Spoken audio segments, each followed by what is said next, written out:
Hey, what's up guys, here's Rafiq from Retix Digital. Hopefully you guys are doing well. पिछली video के अंदर हमने 3D software के बारे में थोड़ा सा देखा था और हमने देखा कि वो किस तरीके से काम करते हैं।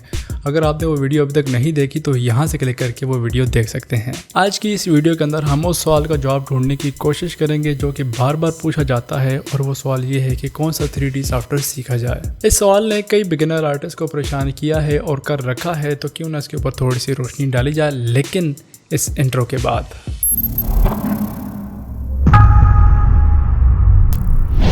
थ्री डी सॉफ्टवेयर की डिटेल्स में जाने से पहले हमें यह देखना होगा कि हमें एक 3D सॉफ्टवेयर की ज़रूरत क्यों पड़ती है।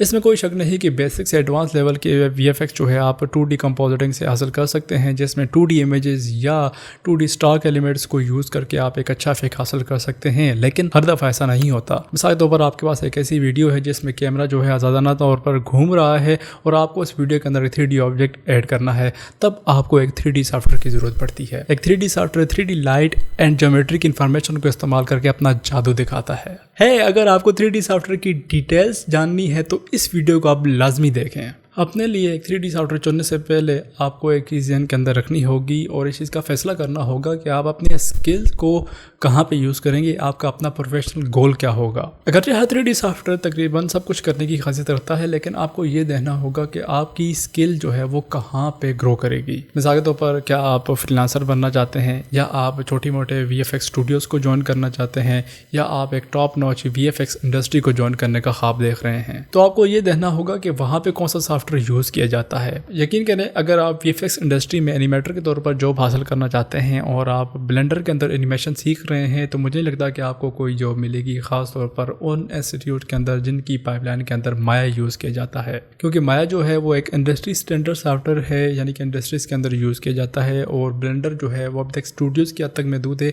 अभी तक इसके पास इंडस्ट्री स्टैंडर्ड का टैग नहीं है, अभी तक तो नहीं। और साथ साथ हर सॉफ्टवेयर की अपनी कोई यूनिक स्ट्रेंथ्स होती हैं जो कि आपको ढूंढनी पड़ेंगी। अब बात करते हैं 3D सॉफ्टवेयर्स की, जिनके अंदर सिनेमा 4D, ब्लेंडर, हुडिनी, माया वगैरह आते हैं। अब चूंकि ये 3D सॉफ्टवेयर हैं तो इनकी बुनियाद एक ही है, जिसको हम पिछली वीडियो के अंदर डिस्कस कर चुके हैं, यानी कि ये 3D modelling, animation, rigging, rendering, simulation वगैरह और तकरीबन जो कुछ भी आता है वो सब कुछ कर सकते हैं। लेकिन हर सॉफ्टवेयर किसी एक चीज़ में अच्छा है, तो आपको ये फाइंड करना होगा कि कौन सा सॉफ्टवेयर किस चीज़ में अच्छा है और ये कहाँ पर यूज़ होता है। तो मैंने इन सॉफ्टवेयर को कुछ कैटेगरीज के अंदर डिवाइड किया है, कुछ टॉपिक्स के अंदर डिवाइड किया है। आप उन टॉपिक्स को देकर अपने लिए सॉफ्टवेयर चुन सकते हैं। तो सबसे पहले हमारे पास इंटरफेस में सबसे ज़्यादा इजी सॉफ्टवेयर जो है वो है Cinema 4D। Cinema 4D का इंटरफेस इतना फ्रेंडली और इजी है कि आप इसको चंद दिनों के अंदर सीख सकते हैं, बल्कि मास्टर कर सकते हैं। जबकि दूसरे नंबर पर आपके पास आएगा ब्लेंडर, तीसरे नंबर पर है माया और चौथे नंबर पर है हुडिनी सीखने के लिहाज से सबसे मुश्किल तरीन सॉफ्टवेयर है, क्योंकि इसका पूरा का पूरा स्ट्रक्चर जो है वो बाकी सारे सॉफ्टवेयर से डिफरेंट है। बाकी जितने भी सॉफ्टवेयर हैं वो आपस में कहीं ना कहीं आपस में मैच करते होंगे, उनके टूल्स वगैरह, लेकिन इसके अंदर चूंकि ये नोड बेस्ड सिस्टम है तो ये बहुत ज़्यादा डिफरेंट है और बहुत ज़्यादा डिफिकल्ट भी है as compare to other softwares. तो इंटरफेस के हिसाब से अगर आप देखेंगे तो सिनेमा 4D पहले नंबर पर है, दूसरे नंबर पर आप रख लें ब्लेंडर को, तीसरे नंबर पर माया और चौथे नंबर पर हुडिनी को। इसके बाद बात करते हैं मॉडलिंग और एनिमेशन टूल के बारे में। तो यहाँ पे दो सॉफ्टवेयर को हम आमने सामने रखेंगे, जो कि है ब्लेंडर और माया। अब यहाँ पे दोनों सॉफ्टवेयर्स में एनिमेशन और मॉडलिंग के लिए बहुत ही अच्छे अच्छे फीचर्स मौजूद हैं, लेकिन अब आपने अगर फैसला करना है कि कौन सा सॉफ्टवेयर सीखें, तो आप ये देखेंगे कि कौन सा सॉफ्टवेयर आपके प्रोफेशनल गोल के साथ मैच करता है। अगर आप इंडस्ट्री को ज्वाइन करना चाहते हैं तो फिर आपको माया सीखना चाहिए।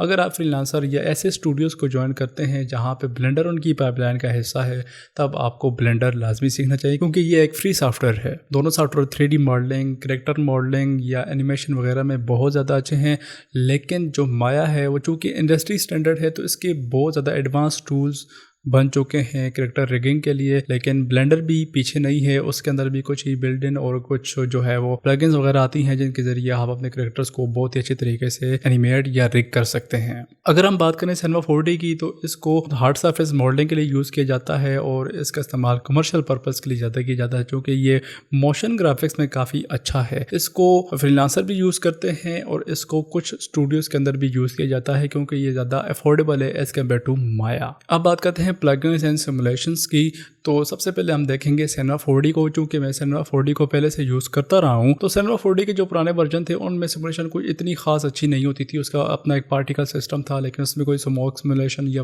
जो लिक्विड सिमुलेशन अपनी नहीं थी। और उसके लिए आपको जो थर्ड पार्टी प्लगइन्स हैं जिस तरह turbulence FD, x particle, real flow वगैरह यूज़ करनी पड़ती थी, जो कि बहुत ही ज़बरदस्त रिजल्ट देती थी, लेकिन बहुत ही ज़्यादा महंगी भी थी। इसलिए मैं स्विच कर गया ब्लेंडर में। ब्लेंडर जो है उसके अंदर हर किस्म की सिमुलेशन आपको फ्रीली करने में मिल जाती है, बिल्ट इन है, और आप उसको ईजिली एग्जीक्यूट कर सकते हैं। और इसके साथ कुछ प्लगइन्स या एडॉन्स वगैरह मिलती हैं जो कि कुछ आर्टिस्ट लोगों ने बनाई हैं और बहुत ही ज़बरदस्त रिजल्ट देती हैं। अगर हम बात करें माया की, तो माया के अंदर भी जो बिल्ट इन सिमुलेशन सिस्टम्स हैं वो काफ़ी अच्छे से काम करते हैं, और इसके लिए आप बाहर से भी जो थर्ड पार्टी प्लगइन्स हैं वो यूज़ कर सकते हैं।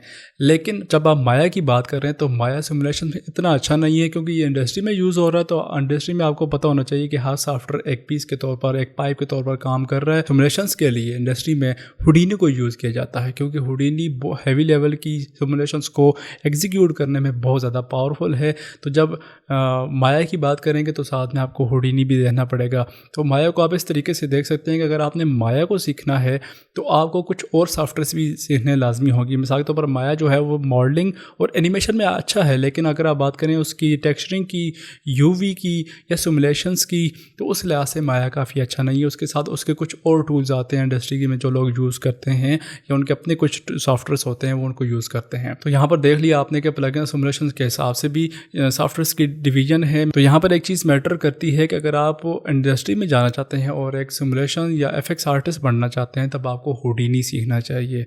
लेकिन अगर आप फ्रीलांसर के तौर पर काम करना चाहते हैं या इंडिविजुअली हॉबीइस्ट हैं, तब आपको ब्लेंडर चूज़ करना चाहिए। माया और Cinema 4D को आप सिमुलेशंस के लिए बेस्ट नहीं कह सकते हैं। इसके बाद बात करते हैं अगले टॉपिक की, जो है कॉस्ट के। ये कौन सा सॉफ्टवेयर आपको फ्री में पड़ता है, कौन सा सॉफ्टवेयर आपको पैसे की बदौलत हासिल करना पड़ता है। तो सबसे पहले है ब्लेंडर, 100% फ्री है, और तकरीबन ये एक ऐसा पैकेज है जिसके अंदर आपको हर चीज़ मिल जाती है।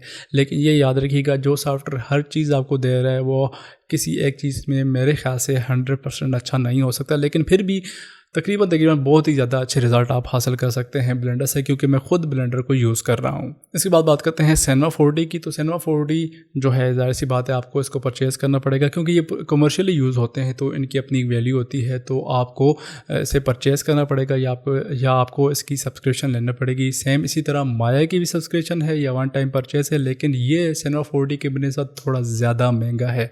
इसी तरह हुडीनी जो है वो भी महंगा है, लेकिन उसका आपको फ्री वर्जन भी मिल सकता है। आप जब आप अपने लिए जो है वो प्रैक्टिस करना चाहते हैं, आप देखना चाहते हैं कि ये सॉफ्टवेयर किस तरीके से काम करते हैं, तो आप इसका फ्री वर्जन भी यूज़ कर सकते हैं। उसमें कुछ लिमिटेशंस हैं, लेकिन अगर आपको लगता है कि हाँ जी आप इसको यूज़ कर सकते हैं, आप इससे अर्निंग या अपनी स्किल को यूटिलाइज़ कर सकते हैं, तो फिर आप इसको परचेज़ कर सकते हैं। अब बात करते हैं अपने फाइनल टॉपिक की कि कौन सा सॉफ्टवेयर कहाँ पर यूज़ होता है, यानी इनकी एप्लीकेशंस क्या हैं।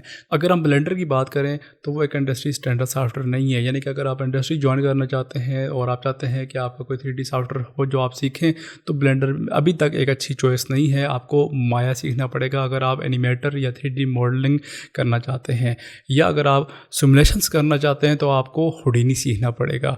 लेकिन अगर आप कहते हैं कि अगर आप मोशन ग्राफिक्स की बात करते हैं, अगर आपको मोशन ग्राफिक्स करना है, जो आप टीवीज़ में कमर्शियल्स वगैरह में देख रहे हैं, जो न्यूज़ रिपोर्ट जो है वो आपके सामने आ रही हैं, जो कुछ भी आपको मोशन ग्राफिक्स रिलेटेड मिल रहा है वो सारा का सारा Cinema 4D के अंदर एग्जीक्यूट किया जाता है।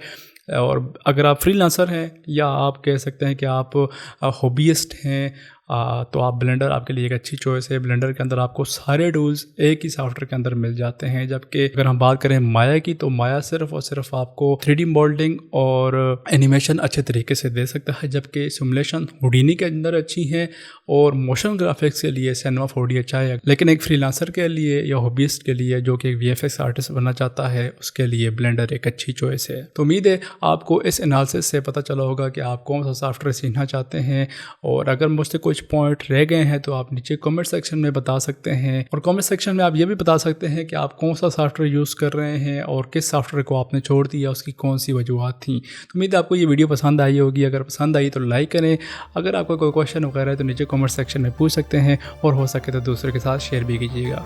मिलते हैं अगली वीडियो में। पीस।